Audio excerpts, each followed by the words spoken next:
Place à la culture. À la fin du 19e siècle, l'élite parisienne s'entiche d'un spectacle de cirque où un clown blanc maltraite un clown noir. Ces humiliations ont suscité l'hilarité du public de la Belle Époque. Cet homme soumis, c'est le clown Chocolat, premier artiste noir en France, de son vrai nom Raphaël Padilla.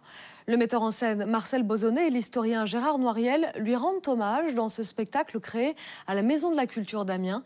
Et c'est à voir au Théâtre des Bouffes du Nord à Paris du 14 au 18 mars. Frédéric Cantou, Christian Mignard. Les voici, Foutit et Chocolat, dans un de leurs numéros immortalisés par les frères Lumière. Les deux compères sont alors les vedettes du nouveau cirque où se presse l'élite de la société parisienne de la Belle Époque. Pourtant, alors que le nom de Foutit est resté dans les annales du cirque, celui de Chocolat a totalement disparu. Il a une trajectoire aussi totalement étonnante, puisque c'est un petit garçon qui part de Cuba. Il a 10 ans, il est acheté par un Portugais, il revient, il vient en Europe, il se sauve, il travaille dans les mines de fer de Bilbao, et de fil en aiguille, à 18 ans, il se retrouve au nouveau cirque.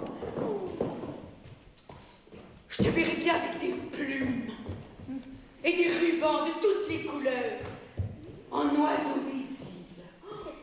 Il arrive avec un corps qu'on ne connaît pas, des mouvements de ce corps qu'on ne connaît pas, qu'on qualifie de simiesque, on voit pourquoi, mais aussi d'épileptique, de frénétique.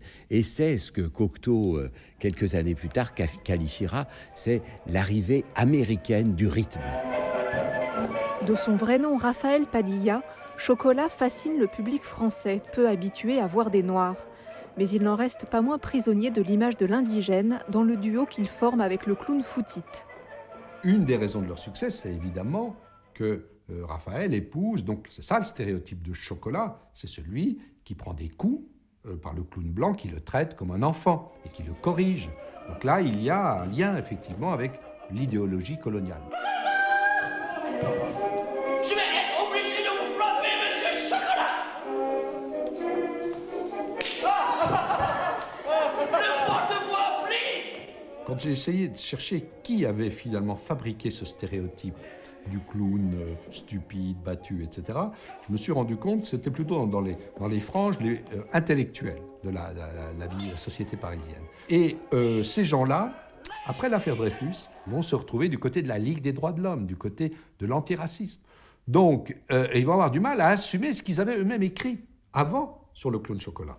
Du coup, il n'a plus de succès parce que le stéréotype ne peut plus fonctionner.